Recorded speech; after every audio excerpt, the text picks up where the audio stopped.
Today on the Winning with Shopify podcast.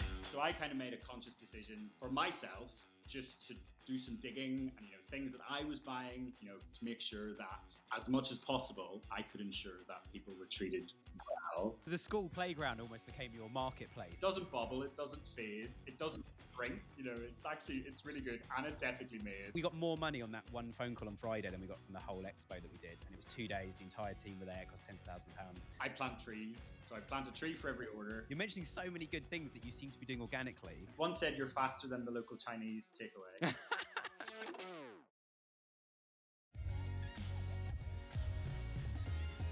Hello and welcome to another episode of the Winning with Shopify podcast. If you've never tuned in before, Happy New Year, welcome to the show. And if you haven't checked out any of my Tuesday episodes, go and check those out. I'm going to give you a teaser today of the thing I've been teasing for like 2 months.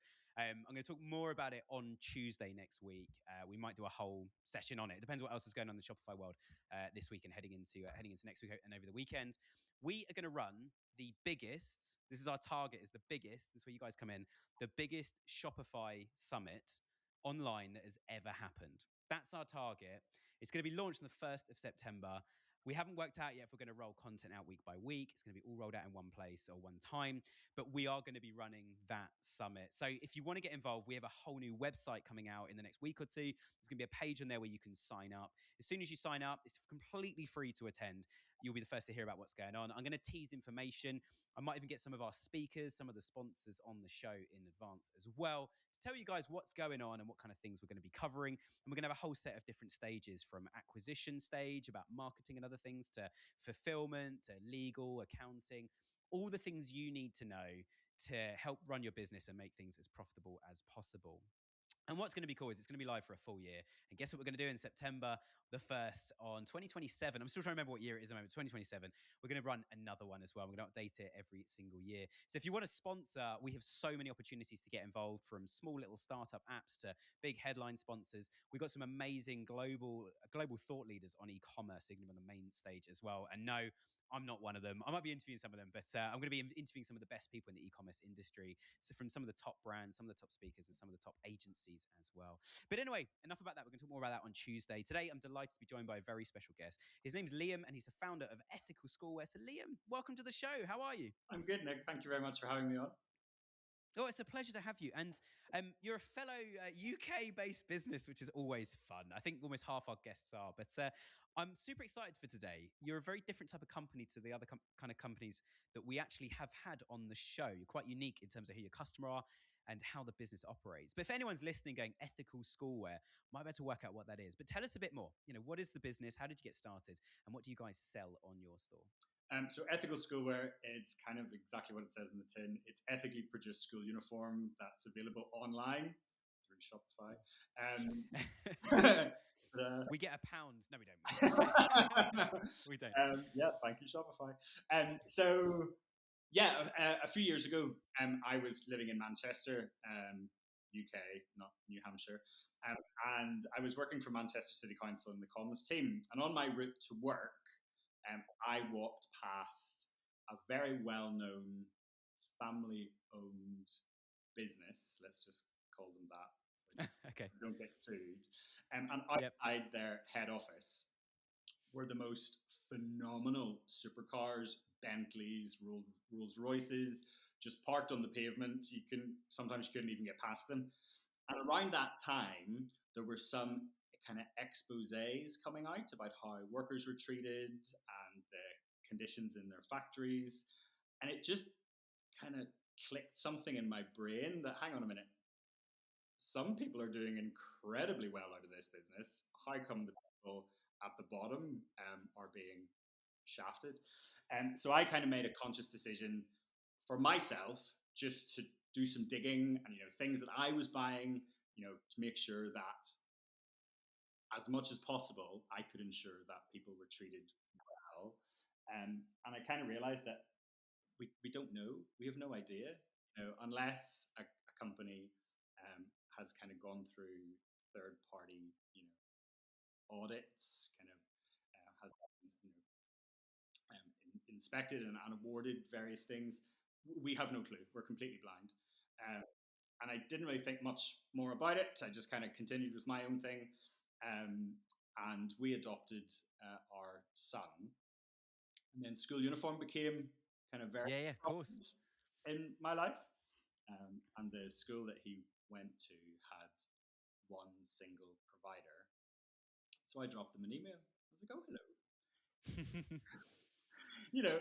Can you tell me about the production processes and the workers? And the name on the label was the name above the door. So I was like, oh, they obviously make their own, or it's a white label. So surely they would know the answer. They've done some diligence, and they had no answers whatsoever. I was like, that's a bit weird.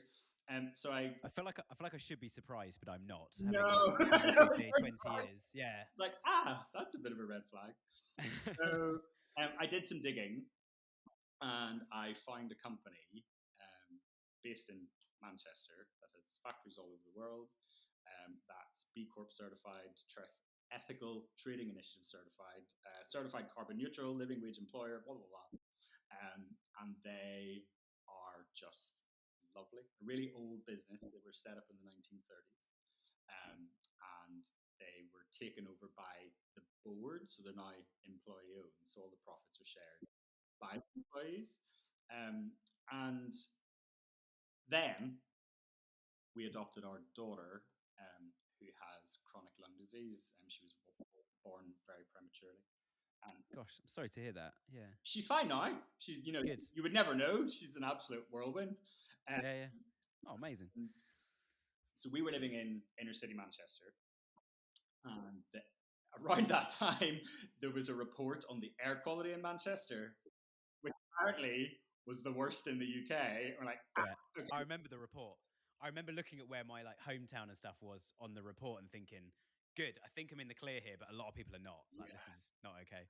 And right at the bottom of our street was just a road that was constantly congested with lorries. And I was walking, our eldest to school with her in a pram, and all these cars and lorries and vans and buses were just stationary, pumping out. I was like, oh, I need to get her away from here, her poor wee lungs. So we decided to move to Northern Ireland, where I'm from. And when we moved here, the kind of school uniform thing came back into my mind. So the school that my son started, I said to the head, I was like, look, I found this company. They're really nice. The only thing is they don't sell direct to consumer. They're only B2B. Would you mind if I set up, because I really want their stuff for our kids. Would you mind? And she was like, yeah, fine. Get me some samples and we'll have a look. Got her some samples. She was really happy. Started supplying that school. And then literally just through word of mouth. So I think initially people bought because they knew me. They were like, okay, we'll buy your stuff. Just, Yeah. Out of obligation. So the school playground almost became your marketplace of what school does your other kid go to? Be like, hey, do you want to buy some school uniform? And people say market traders are dead. They just changed form, is there? I love that. That's cool. Opening a big coat. Do you want a tie? Do you want a poke? Just drive in a big van and go it's a walk-in showroom. Yeah, grab what you need. There's a till on the way up. It open, a few boxes in the back. Yeah. Hey, what do you need? A couple of gold watches. And then most people realize, oh, actually, this is really good stuff. It doesn't bubble. It doesn't fade. It doesn't shrink. It's really good, and it's ethically made. And the random guy who sells it, me, plants a tree for every order. So we completely stupidly, bought a farm. So we were moving from inner city Manchester, where a 4-bedroom semi with a decent garden was $500,000. We came to look at this house here, and we were like, oh, so that's what you can get in Northern Ireland for way, way less. I think I could buy a small town in Wales instead of having my house. I found 8 houses for sale, all side by side, and they're all 3-bedroom in a street in Wales. It's I could buy all of them. Do you ever find that in your warehouse you have dead stock? You can't sell it, no one wants to buy it, and you can't get a refund on it. Or alternatively, you're missing inventory in your warehouse that you need. You've got sales coming in and you're low on stock and you haven't ordered more stock in time. All these things hit profit. And I've been there. I've run my own Shopify store and had exactly that problem. But we've partnered it up with Inventory Planner, who have the most incredible app to help you manage that and forecast exactly what products, what SKUs, even down to what color of product you need to order in advance to make sure stock levels remain consistent throughout. They're also running a 7-day boot camp. And if you want to go and sign up to that, it's 7 emails over 7 days. And it takes the same amount of time as your morning coffee. And in 7 days, like me, you can become an inventory management pro. Both links are in the description. Enjoy. Like tiny mortgage and sell my house. I could buy all of them. Yeah. The problem is the nearest bus stop is like a 22-minute drive. So to give you an idea of how rural it was. But we're not too bad here. We're half an hour south of Belfast. We've got villages 3 or 4 miles away. We do have access to people and to civilization. So it's good. But it's very much, like it is rural. And when we were looking around this place, it's just a little cottage. It's very cute. The bit that I'm in here is 200 years old. The walls are like that thick, insane. And when we're walking around, like it's got a half-acre forest, a half-acre pond. It's 6.5 acres in total. And we were just completely stupid. We're like, oh wow, this is amazing. I didn't know I needed a forest or a pond. And then but now I've got one. What are we going to do with this? Like, really? It's like, it's far too much. And so I plant trees. So I plant a tree for every order, and customers can name their saplings. And I do little things on social media. And that gives kids the opportunity to see that their purchases have an impact.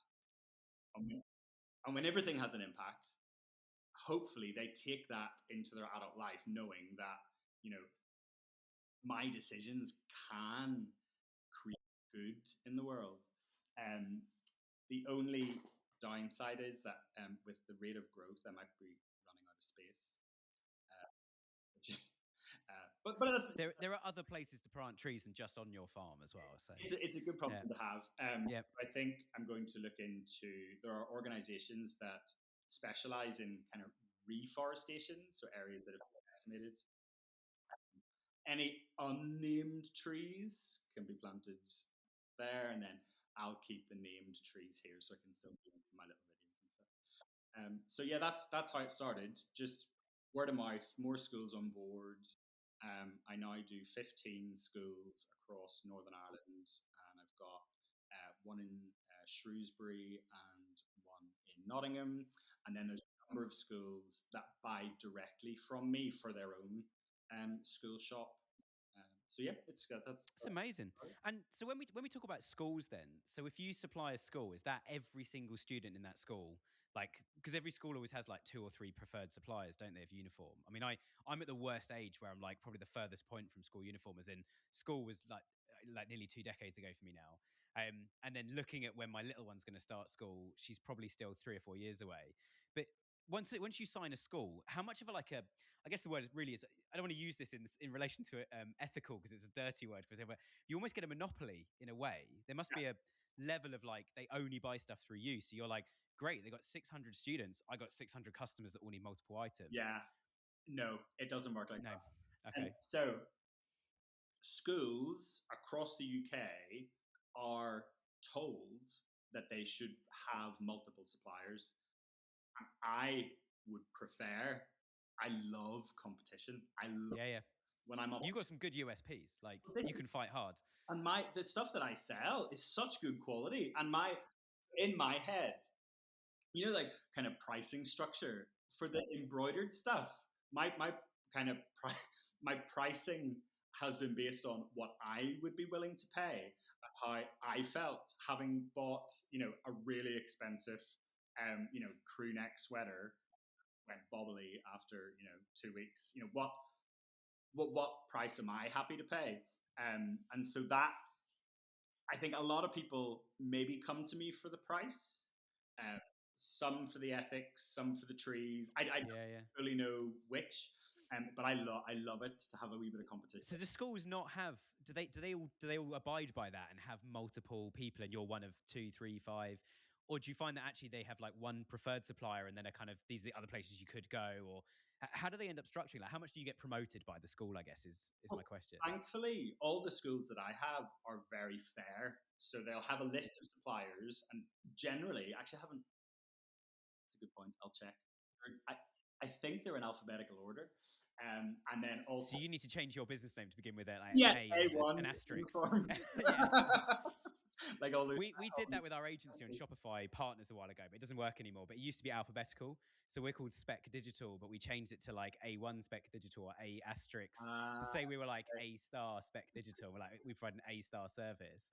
And Shopify eventually realized we had about 8 people beginning with A that weren't actually beginning with A, and it shouldn't be alphabetical. And so, yeah, but how funny in business, and you've probably seen more than just one of these, how funny in business that you find the odd little thing like that makes such a difference to the business, which in one way is good. It's an easy thing to do that generates lots of revenue, but in the same time, it's easily undone and it's completely out of your control if they change the rules. So you don't want to rely on it. But I do find it mad, all the hard work we all put into, like we did a big expo last year, 2 days, cost me tens of thousands of pounds, huge amount of money. And the day after the expo, I got the phone just rang in the office and some local business was looking for local agencies. And we've now got a new biggest client. And it was just like, if I knew that phone call was coming on Friday, wouldn't have gone to the expo at all. We got more money on that one phone call on Friday than we got from the whole expo that we did. And it was 2 days. The entire team were there. It cost tens of thousands of pounds. And it was like, we're making tens of thousands of pounds on that one phone call that came in per month. It was just like, oh, okay. But there are always these little nuances in business, aren't there? Where it's like you just changing the name, or I'm not saying you have changed the name, but if it is alphabetical, it's like going and checking them and going, oh no, I'm the bottom of 5 because they all begin with a letter before the letter E, in the alphabet. It's yeah. There's one school where I found out this year that, so I'm listed on they have a page on their website for school uniform, and I'm listed there, and there's a live link straight through. But then actually on there, so all schools have to have a PDF, policy of Yeah. bullying, drugs and alcohol, school uniform. I wasn't listed on it. And so of all my schools, it is the biggest, but I sell the least. And I was like, okay, well, obviously that's why. So people are going by, the school uniform policy, and if that's the only school uniform shop that's listed, we'll go there. So that's being fixed. Thank you. I was going to say, can you call foul on that and say there's a rule on this and you're not following that rule, so you need to by adding me in, or no? Hello.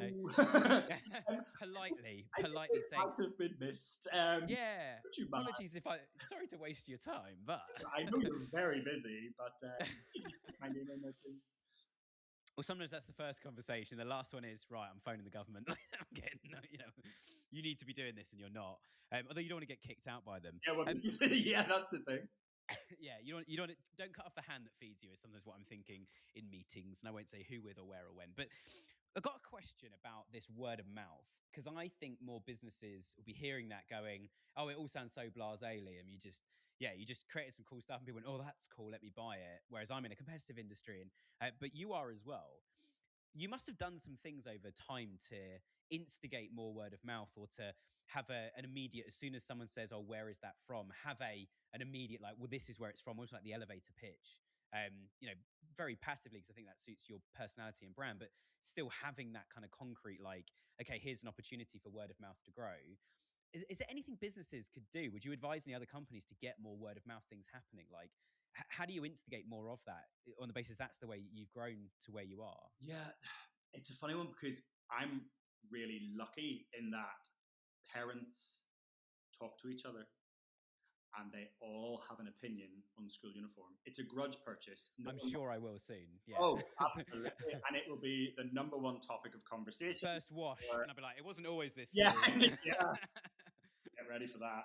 And they all, people are at, you will be going to stay in place soon. Have you ventured into any yet? We've been to some like sensory groups and stuff. We've just decided not to do nursery just yet. So like we're going to take that leap. We're like, we don't need to pay for it, and actually we don't need it. It was more for her to engage with kids, so we're going to do that another way. But so we've done lots of the classes, and to be honest, the main bit of feedback I get is when I go to a class, I try to give my wife some free time because I'm at work and she's looking after. So I try to say to her, go to the gym, go and see some friends, have a few hours to yourself away from baby.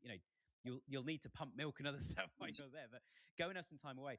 So the main bit of feedback I get is, wow, a dad out with an under 1-year-old on his own. And I'm like, what? Like, I've got a bottle of milk with me, nappies. Like, this isn't complicated, and I love it a bit. Like, this is fun. But I'm always the only dad only. There's always dads with mums, or there's granddads with, mums still and stuff. But mum's attached to the baby. All the class I go to. Yeah, we've done stuff like that, but we've not been to a stay and play kind of like nursery environment yet. We're not quite made that leap. So when you go to many stay and plays, which I did because I took adoption leave. Of course. Yeah. You're in a room with lots of people that the only thing you have in common with is the fact that you have a child there. And finding things to talk about is quite tricky.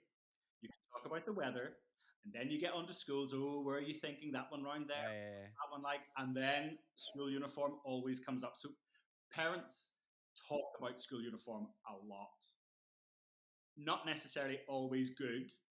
And so my job is to make people actually feel good about the school uniform that they're buying, that people are treated well, that the environment is looked after, that they're paying a fair price, and that it comes quickly. If I achieve that, then I'm winning. What I found, so user-generated content, while incredibly hard to get, once you've got like a nice, especially a video testimonial. I saw the video on your homepage. I mentioned to you before we hit record, like, so powerful. Just showing your stuff versus someone else's for the same school. And it was evident from, I think you said she works at the school or one of the parents or something, but it's just evident you've got a better quality item than other people. It's like, it's incomparable, and it's not you saying it. It's totally authentic. I would never say it. Yeah, no, don't come for me. And that video is like, it's been so well received because it's an actual human being who has real life experience of it. And she says, look at these. The quality's uncomparable. Oh, and it was, I think she mentioned a few of the USPs as well. Yeah. My issue when I first go into a school is that, like, I'll put out a little display at an open evening, and people will feel it and they'll take a leaflet, whatever. Until you've bought something and you've washed it 20 times, you don't know.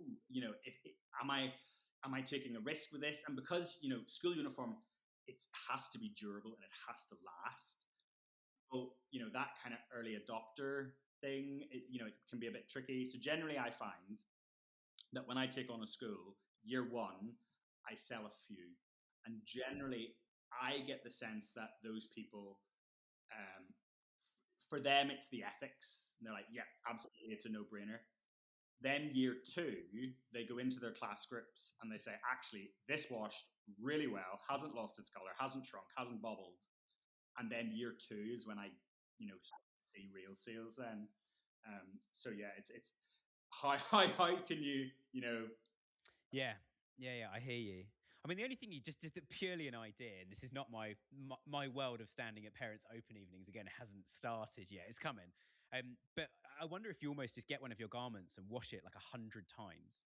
Just like wash it, dirty it, wash it, and just have that to say to them, here's one of our garments been through 100 washes, or like even one of your kids' ones. Say, they've worn this loads. I've got them. Feel it. Yeah, exactly. Take that and say, here's one that's like, this is 3 years old and it's been worn at least 2, maybe 3 days a week for years. Feel it and compare it to the one your kid's wearing right now. Like, compare the quality. And how much was that one? Well, this one was this one costs like, it's really competitive. I love that. In pricing. Yeah. Because it's the try before you buy, isn't it? Yeah. It's like if you see skincare products, it's like, my skin did look like this and now it looks like this. And you're like, I want that. Like, I saw one the other day that said, like, I've lost this much weight. It's an alternative. It's a capsule you take instead of the new weight loss jabs that everyone's banging on about in the UK. And I was like, for a second, I was like, that's interesting. And like, I got a secret weapon at home called my wife, who's a GP. And I said to her, like, it's all right, you're a doctor, honey. What about this? She's like, close it. They're all nonsense. It will probably give you this and this. But I want to ask you a question about delivery. Mm-hmm. So you just touched on something. I'm basically writing a small business plan for you of like how you operate your business. I don't always do this, but you're mentioning so many good things that you seem to be doing organically. But delivery, I think you've touched on a really big like key point here is you must get so many people ordering in an emergency. It's like my kid was in the playground wearing their normal school uniform that we bought from you. Someone slide tackled them and they've ripped it, and I need another one. I need it quick. Like I've got one that's come out the wash today and it's probably going to be dirty tonight. dirty tomorrow night. So I need like next day delivery and stuff. That must be, again, it might feel normal to you because you are the customer, you are a parent at the same time. But I just want to interrupt today's episode to tell you about some big news for Shopify merchants. Yotpo, which you might be using, is sunsetting its email and SMS products. You may have got an email from them, and if you haven't, this might be the first time you're hearing about this. So if you have been using them, then you might be wondering what's next. Well, our sponsor Seguno has you covered. Seguno is the most deeply integrated email marketing platform for Shopify and makes switching really, really simple with hands-on onboarding, migration help, and deliverability expertise. Right now, with code WWS20, you get 20% off your first 3 months with Seguno. So don't let your marketing skip a beat. Switch to Seguno today at seguno.com/winning with Shopify.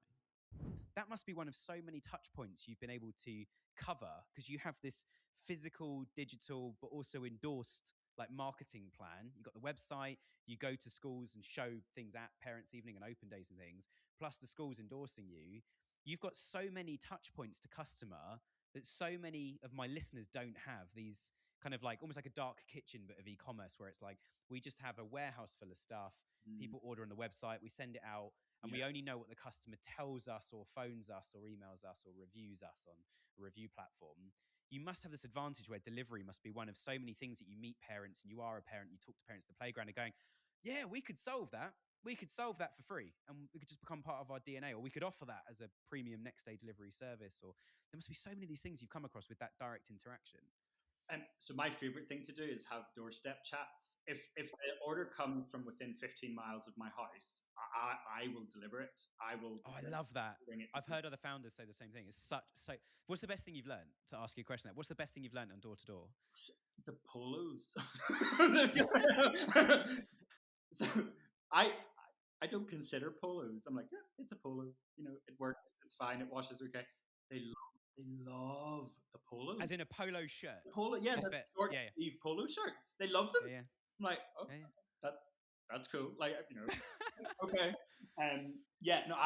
So like for example, yesterday, someone placed an order and emailed and said, the school is basically a black hole. All the jumpers just disappear. I have no jumpers left.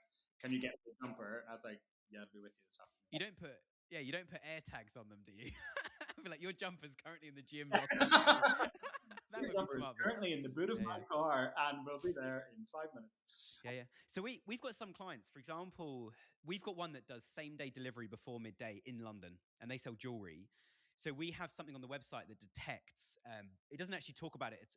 I think it talks about it on some pages. If you search like jewelry shop London, it says, look, you can't come in here. We're just a warehouse, but it is next day delivery in London. So they've got some clout and SEO authority on keywords like that. But if you put London into the Shopify cart, they're using Shopify Plus, it automatically interjects and says, would you like free same day delivery? Because we are in London and we can do that, or there might be a small charge in it. But they basically use like Uber or Deliveroo or someone to send it out.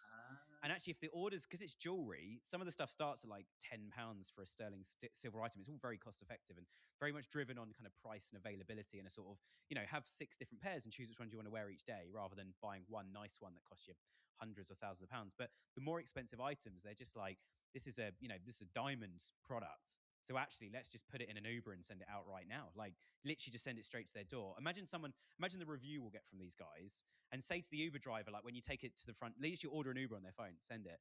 When the Uber driver arrives, say to the Uber driver, like, can you say as well, like, they've sent it straight here because they're based in London. Like I understand you placed the order at 1 p.m. and it's currently like 2:10. Could you leave us a review saying that? And hands them like a business card with a QR code on it. Just super slick stuff. But it's that interjection saying, are you home now? We can get it delivered in the next 2 hours. If it's over like £200 or something, they're like, we'd happily pay £20 for an Uber to get that review. Or if it's over 500 or 1,000 or something. So I love that you're doing that and getting that speed of use. What are people's responses when you phone them or email them and say like, I can drop it off this afternoon. I'm only 10 miles away. Like, yeah, no, they're amazed. I've had a couple of people say, one said you're faster than the local Chinese takeaway. Love that. Or the police. And then someone else said, you're faster than Amazon. And I was like, okay, I'll take it. But on the website, you would never know that. Okay. Maybe that is it's you picking up on the addresses then, yeah. Maybe, that is kind of my secret weapon. Don't tell my competitors. Because I always over egg it. I would rather people. Yeah, I like to manage people's expectations because Yeah, of course. because the company that I use, they don't do drop shipping at all. So I have to hold all the stock. Thankfully, we have outbuildings here, so I've got loads of stuff. On the website, it says, please allow up to 14 days for delivery. So when they get it within 24 hours, they're just amazed. And it's like, yeah.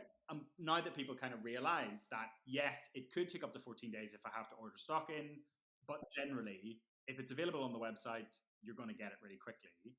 And then I have on Shopify, I have the Trustpilot integration. So a few weeks after, so I wanted to leave it a few weeks before they got the invitation to leave a review because I wanted them to get a chance to of course, use it, wash it a few times, and use all your keywords. Exactly. So I think I've got like over 100 5-star reviews, like because people are getting it so quickly. They think it's going to take 14 days, up to 14 days, and they get it within 24 hours, and they're like, 5 stars, amazing. I'm like, yeah, thank you. There's only one caveat to that: is I left a 5-star review, but I put in it something which might have ruined their delivery policy. And the irony is, we are pitching to this brand right now. I've been buying from them for like 3-4 years. So I've desperately tried to find my review to delete it in case they see my name on it. But I gave them 5 stars. What I said is, I've always done standard delivery, which says like 2 to 4 business days or working days or whatever, and it always arrives in under 2. If I order like 9 a.m. it'll be next day, and if I order like 5 p.m. it will be 2 days. So it'll be like next day once it's been dispatched, the next day kind of thing. And I put like this, so there's no point paying for next day. Love their delivery policy and stuff. But now we're pitching to them. I've said to them, like, lots of people saying your delivery is too fast, because they do have a next day option and it's like another £5 and standard is free. So it's like, we sort of said as part of the pitch, like, you should probably like do a 24-hour dispatch rather than immediate dispatch, or just to manage the expectations. Say it's not just next day delivery, it's same day dispatch, next day delivery, or it's next day dispatch and then 2 to 4 day delivery afterwards, sort of thing. Just to manage those expectations. And they said the software cost of trying to work out how to delay it in the warehouse, have a queue of like, just let it sit somewhere in Shopify for 24 hours and then go, right, we're off. But I think it's an amazing topic that you bring up about managing customers' expectations about things. I mean, we've worked with so many brands now. I think I'm well into the thousands.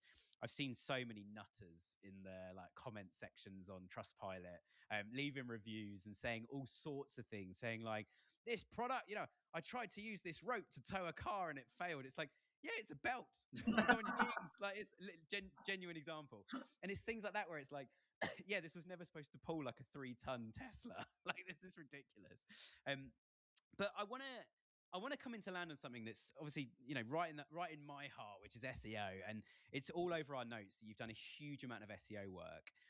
Talk us through, just headline, what's the strategy been? Where's the success come from? What have you focused on? How do you do SEO when it's probably less product focused and more school focused, I imagine? But, tell us how you've had to approach SEO in your specific space. So I came to this with zero SEO knowledge, and just reading through blogs and things, it was, just be descriptive. So, black cotton V-neck boys school jumper. Like it's.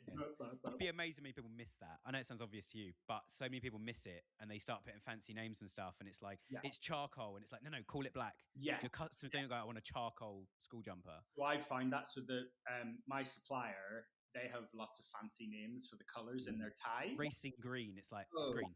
Dark green. Cobalt. And I'm like, what is cobalt? And who uses cobalt? So I Googled what color is cobalt, and it's like, cobalt blue, and tie, eco school. Yeah. So you start really descriptive. Really, really descriptive. And then, so like everything is labeled within an inch of its life, the alt tags. And I've tried to get my head around kind of H1 and H2 headers. Yeah. I don't even know if I've got them right at all. Now you're talking my language. Yeah. I'm like, what is this? I'm like, and then sometimes within a blog post, um, I'll like you've got the option, like the little drop down, make this. And you'll choose the one that looks good, not the one that the SEO guy told me to use. Yeah, or Yeah. you choose one and it turns the whole thing into like bold or something, and I'm like, what have I done? I don't know. It's because it's using the style sheet, yeah. Just on that, before I get like 50 emails, so you want one H1 on a page, everyone. That's your main keyword, introduces the whole content of the page. You want one H2, which is your subheading, and then you want to use H3s like in your content down the page, and you only want to use a H4 or H5 onwards if you're breaking down the section with a H3 and there's like 4 columns of info or something. Use H3s for the headings in those, but it's got to be sequential. So go H1, H2, H3, H4. We see people all the time, especially on blog posts, go, well, the H6 looked the nicest. It's like it goes H1, no H2, then you got H3 and then a H6. So you can use a H1, then H2, then H3 client, but you can then override the styling to look like you want. But Google then, when it crawls the page, goes, right, that's the whole page. That's a subheading for the whole page. And then the H3s break the content down. So it might be like, here's the product details, here's the product specification, here's the product reviews.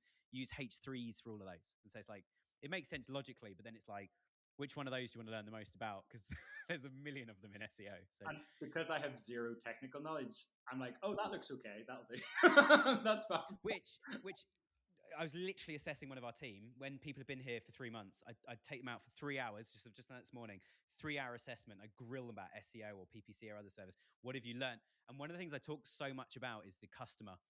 And so often we get so stuck in like what works for me as the brand, like calling it charcoal works because that's what my supplier calls it. That's convenient. But no, the customer calls it gray. So like one brand would say this is charcoal, this jumper I'm wearing. Another brand would say this is far too light to be charcoal. I mean, I work at a steam railway shoveling coal. Charcoal is black. I don't know why people think it's grey. It is black, and anyone's got a fire in their house knows it's black. It's just coal, and it's just coal made from wood. It's quite simple. But it's all those nuances, and you do it for the customer. And actually, that's why I always ask people in the assessment. I asked my colleague today about this as well. I always say, why does sometimes do you click on number one listing on SEO for a really competitive keyword and you get a horrible website? Like I bought a new hinge for my gate, my side gate on my house recently. It was a blue background site, yellow text in Comic Sans. Why was he number one? Because he said, we do loads of hinges. We've been doing it for 190 years. Just pick up the phone or send us a WhatsApp picture of what you need with a tape measure on the hinge, and we'll make that hinge for you, and it will cost £20. And you're like, that's an incredible offering. That's why Google's got it at number one. So forget page speed and everything. We've got the best offering, and we're exactly as you say you're doing it. We're being super descriptive for the customer because we understand the customer. So you've done a lot of this. I'm going to come back to you now. I can go on so many tangents and rants about SEO. I'll come back to you. So you've done a lot of being very descriptive. You've been trying to work out some of the technical bits as well. In terms of data and profit and revenue, what's worked? Like what pages rank well for you? What products sell well? What's been the biggest success from what you can see? So 3 things. Cotton items. Obviously, kids with allergies, cotton is amazing. And it's ethical. It washes well compared to wool. Yep. Yeah, and it's light. Made that mistake. Perfect. Yep. Striped school jumpers. So V-necks with a stripe. So pretty much every school uniform shop sells the same sorts of V-neck striped school jumpers in the colours of the school, but they list them as, blah blah town high school, right, school, da, da, da, da. But it might just be a grey jumper with a purple stripe. So I just list it as grey V-neck striped school jumper, and people aren't searching for St. Bartholomew's school jumper. They're searching for grey school V-neck jumper with a purple stripe, and then there's only a few of us that actually and like I was going to say dishwasher, washing machine proof. Yeah, there it is. Yeah. Cool. So that's the second thing. And ties. Okay. Sell a lot. And how much of your So I guess jumping right back to my very first question about what you guys do, how much of your stuff then is like anyone from any school could find the right shade of purple and grey combo for the jumper compared to you have to find exactly the right combo for the right exact color palette for this school or the school endorsed uniform? Like, could you stock any school, basically, is what I'm saying? Could any parent buy from you, not just the ones that are school suppliers? So I need a school's permission to stock their uniform. It's their copyright. It's mainly about the badge. That. So if it's got a badge on, you need the school endorsement. If it hasn't, if it's just a plain black jumper, Plain black jumper is a plain black jumper. And so in theory, and thankfully, lots of schools will allow kids, because it's not, people have different budgets. Yeah. So we at school, I mean, it was black trousers, white shirts, black blazer, and then you put the my mum used to, just to save money, put the logo on the blazer for me, That's how mine and then the official school tie. Yeah. And our school ties were just, I think when they rebranded our school halfway through it, they just put, it was just a purple tie because they wanted the logo on the blazer, not on the tie. Which my mum then went, well, there's one in Marks and Spencer's that looks, you've wrecked yours, but I've still got it. So she just took it to Marks and Spencer and went, that's the same kid's tie. And it was elastic because save time. Although I got bullied for that, so I got a real one eventually. Which it helped. There was such a thing as good bullying. It did force me to go on. I think YouTube had just come out, and it was go buy the official stuff.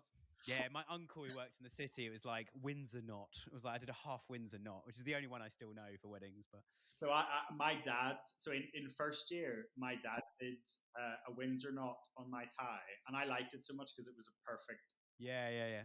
That I had the same knot right to fifth year because I just used to loosen it and chuck it in the washing machine. And then I'm 42 and I still can't tie a tie. But if I'm going to a wedding, I'll go to my dad and be like, right, can you do me a Windsor knot, please? Thank you very much. Yeah. It takes me about 5 goes to get the right length, and I always get the one at the back slightly too long, and it sticks out. And yeah, so difficult. All right, last question for me then. Let's come into land with this. Where are you going as a business? Like, what does expansion look like? Is it more of the, like, these are just plain items and we want to sell more of those? Is it more schools? Is it a combo? You're going to need more space for trees at some point as well. Like, what are some of the challenges coming up for you this year and the next kind of 5 years of growth? So up to now, it's been organic, the growth. So it's how I can sort of catapult that. And actually, so I've never done sales, and it kind of gives me the ick a bit, and being like, "Hey, we are opposites." When I get a pitch, I'm like, "When can we do it? Are you free now? Let's go." I just kind of shy away from it. We're all different. It makes the universe amazing. So, and it makes the world go round. But like recently, just before Christmas, a school contacted me. And when I sat down with the head, I brought in some samples, and he was like, so it turns out that one of my teaching assistants follows you on Instagram, and a member of the board of governors heard about you, and I was like, so there is obviously. How do you nudge more of that? I guess is your challenge, isn't it? You've got no way of knowing, who's talking about you and how. Can you talk about me a bit more, please? So I guess could you even do referrals and say to us, like, do you give a kickback to the schools at all, or is it like they just have to have preferred suppliers? Is that because there's a lot of regulations in the UK? One school did ask about a kickback, and I said, yeah, that's fine. I can give you a kickback, but I will have to put, because I'm really, really, really competitive. Like for embroidered stuff, I am the cheapest around. Yeah, you couldn't just have one school that was suddenly more expensive. It would look odd compared to the rest of your range. Prices would have to go up, and I would have to make that very clear on the website. Like the margins in school uniform are so tiny, like it really is a close game. And they were like, oh, but then it would be more expensive for the parents. I'm like, sorry. And they're like, no, okay, it's fine, leave it. Yeah. Which is, I think, is the honest conversation. There's one thing I've learned in business. Well, two things. One I was talking about in the assessment we did this morning. There's two things I learned in business. One is be honest. Like they say it in all sales training, schools and books and everything else. Is like, just be honest. If you can't do something, just say no, or just say like, I can, but these ways to do it, and explain why. And people can't argue with a logical why. The second thing I've learned in business, and I think you've absolutely nailed this on the site, which is why I think it's so effective and why I think it's going so well, is everybody assume everyone is lazy and ignorant. Sorry, anyone, because we all buy stuff online, but we are lazy and ignorant, which is like, if it's not easy to click the button, I'm not clicking it. And it's like Google have actually even rolled out updates saying if it's like a bit of text on a page and you have to try and click it on mobile and it's really small, that's an accessibility fail.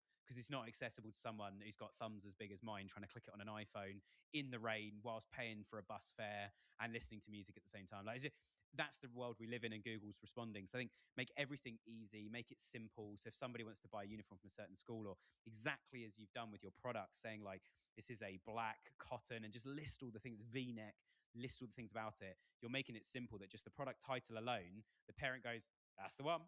And also like, oh, and there's some cool, and so then they got more time to read your USPs to understand why they buy it from you and why you might be a pound or two more expensive, but completely worth it. That whole, you'll save money in the long run because it doesn't bobble in the wash. It's more time to talk about stuff. Again and again and again. I used to hate, I had an older sister and I hated hand-me-downs because like, they're from girls, which I've grown up and matured now. But it was always stuff like that. They tried to give me a school bag at one point. I was like, I'm not wearing that. It was literally like Ron on Harry Potter, when he gets the robes for the ball. And actually, like, it's completely counterintuitive, and maybe I'm not like very businessy, but in June, I always say to people, now is the time to go into your school, get into the second-hand box, and get the best things. Most school uniform shops do a sale early in the summer to try and ensure August isn't absolutely crazy. So find what's in there that you can grab, and then you know what you need.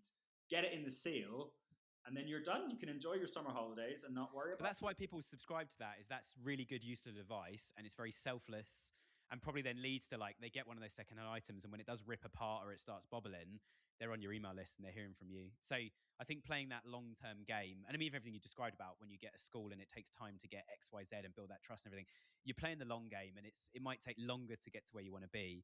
But I need to finish with this stat because it probably has made its way into the title if you're watching this. But you mentioned as well, Liam, you're pretty much doubling year on year at the moment, which is fantastic, doing all the things you're doing. So if anyone's listened to this episode and gone, when are you going to mention that? It's like, what Liam's described to you is all the things you're doing to make that happen. And yeah, if you're in the business of trying to grow a business and scale it overnight, there's only 1 in a million companies that do basically what Gymshark did, and they are sort of flatlining now because they've reached market capacity, and it's about market cap, not growth, which is fine, but it gets a bit boring and it gets very corporate at that stage. And we work with lots of brands in that space, and they equally as important to us, but far less fun than working with a nimble startup. So we get to see the whole breadth. But I mean, Liam, thank you so much. Like, it's been great hearing from you. I appreciate your honesty, and it's been really fun just talking to you today. So yeah, thank you so much. Appreciate your time, and I wish you all the best with everything going on. And thanks for joining the show. Thank you very much. Thank you for having me. Well, it's been good. And if anyone wants to reach out to Liam as well, last question, Liam, website, social handles, how can people follow you and try and help them do what you're doing already? How can they get in touch, find the website, that sort of thing? So if they go to ethicalschoolwear.co.uk, the social handles are at the bottom of the homepage. Drop me a line. And if anyone would like me to supply their schools uniform, of course. I will be phoning you in about 3 years' time. Don't contact me. Send the link to the head and see what the head thinks. And if they are better, that way inclined, you should offer a referral scheme and say, if you CC me in or BCC me in to send it the head, I'll give you a free uniform if they go ahead or something like that. That can be the kickback scheme or something. But I'll leave you to decide. That's not a thing, guys. I'm just making that up before they all start emailing you. But anyway, thank you to Liam. Thanks to everyone for tuning in. If you haven't already, please hit that subscribe button.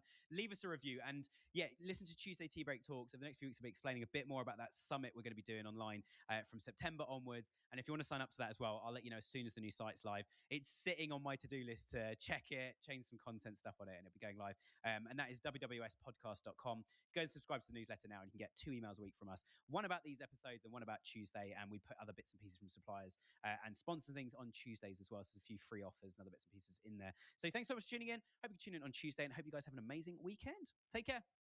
Yoast have just launched something that is absolutely game-changing. Their new AI brand insights tool is now in beta, and it's built to help you track your brand's visibility, sentiment, and credibility across AI platforms like ChatGPT. As search expands from Google to AI answers, this tool gives you a clear view of how your brand shows up, combining sentiment, visibility, and mentions. It's designed for marketers who want enterprise-level insight without the enterprise price, less than $400 per year. And here's the best bit. Yoast Black Friday sale is now on. So starting November 27th, you'll get a 30% discount off all annual plans, including the new Yoast SEO AI Plus. Head to yoast.com to learn more and grab your discount.